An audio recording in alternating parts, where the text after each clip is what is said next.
What's going on, guys? Nick here. Today we have finally a new install for the BRZ. It's been over a year since we've installed anything on this car, but I think it's about time that I do this to it. I've had the car for about 4.5 years now. The brakes are all original. I have about 57,000 miles on them. So I picked up these Stoptech slotted rotors, front and rear, with Stoptech pads. So they're going to be put on the car today, which is much needed. And I also have a new set of lug nuts that I told you guys I bought a while ago. These are going to be going on the car while I'm doing this because I might as well be putting these in because they look a lot nicer than the ones that are on it, and I'll show you when I'm swapping them how bad they turned out. But we're going to be installing these rotors with pads on the car today, and yeah, it's going to be fun. Let's do it. Okay, so these are all the rotors right here. That was the front one. I believe these are the rears, so I'll show you how much different they look.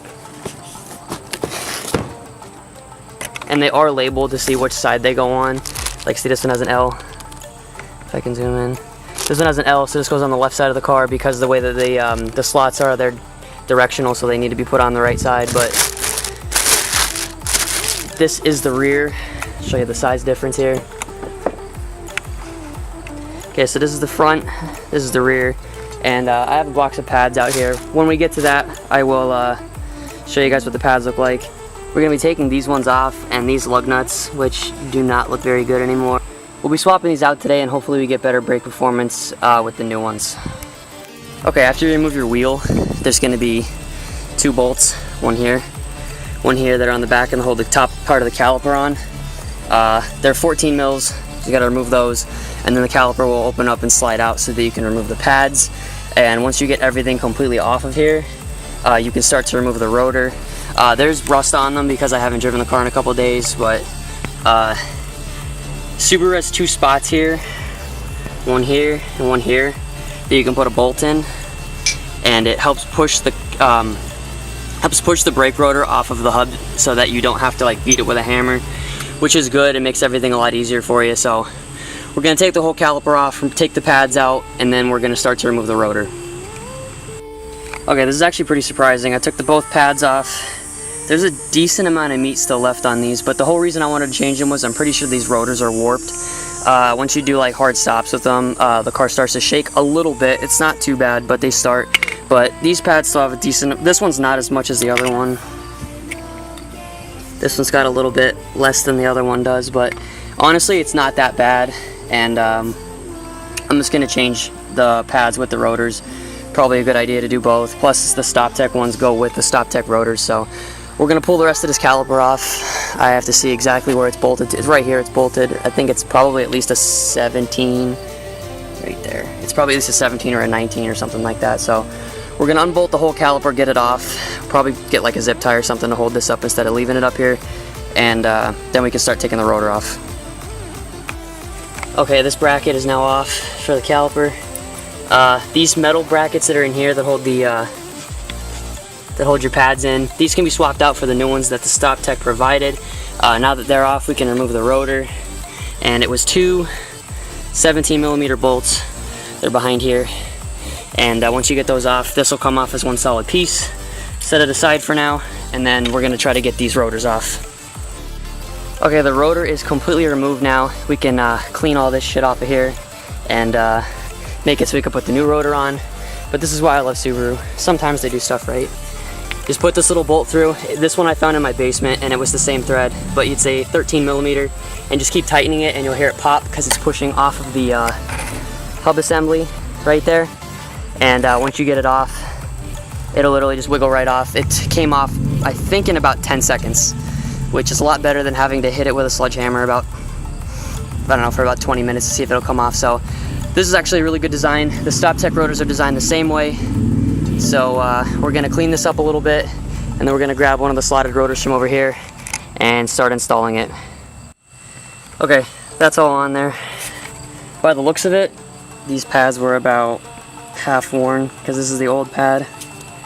These are the new ones. So they were about half. The one was more worn than the other one, so that one's probably a little bit under half, but this is finally on. I just have to put the caliper back on now and put the pads in, and we'll be good on this one, and then we can move on to the back, and we'll see how that goes. Okay, so before you put the caliper back on, always make sure that you compress your pistons so that they go back to where they're supposed to be, because the pads that you just put on it are going to be bigger than the ones that were just in the car. So compress them back to as far as they'll go using a C-clamp, or if you use like one of the hand pump ones, either one works. So compress them down, and then you can put this back on, and then this side of the car will be done. Alright, the front is now 100% done. New lugs, new rotors, new pads. Time to move on to the back. I have the wheel off. Now it's time to get the rotors off. Alright guys, we finally got the old rotor off. This is the new one. Works the same way with this bolt. You put the bolt through right here. Put the bolt through there. It'll push it off. Make sure your e-brake is off when you want to try to pull the rotor off, or else it will not release, because these drum brake like pads on the inside are what your e-brake is, and it'll hold that rotor on, so make sure that you drop your e-brake.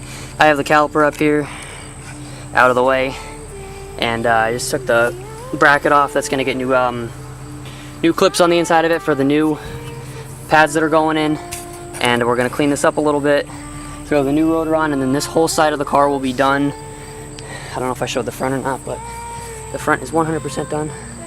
And we'll get this new one on, new pads, drop it, and then we just gotta do the other side of the car, and then we're done.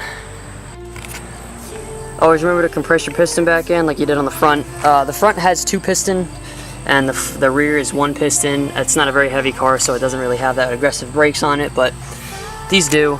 And so you have 1 piston in the rear, compress it with a C-clamp, and they have the 2 on the front. And we're gonna put this caliper and bracket all back on with new pads, and then we'll be done and move to the other side. One more quick thing I forgot to add here, if I can focus on it. I don't know if I can or not. But these bolts here and here that hold the caliper bracket on the front they were 17s, on the rear they're 14s. So it's the same as the bolt that holds the caliper onto the bracket.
Okay, so the last one is complete. I just have to put the wheel on. We drop the car down and then it should be good to go.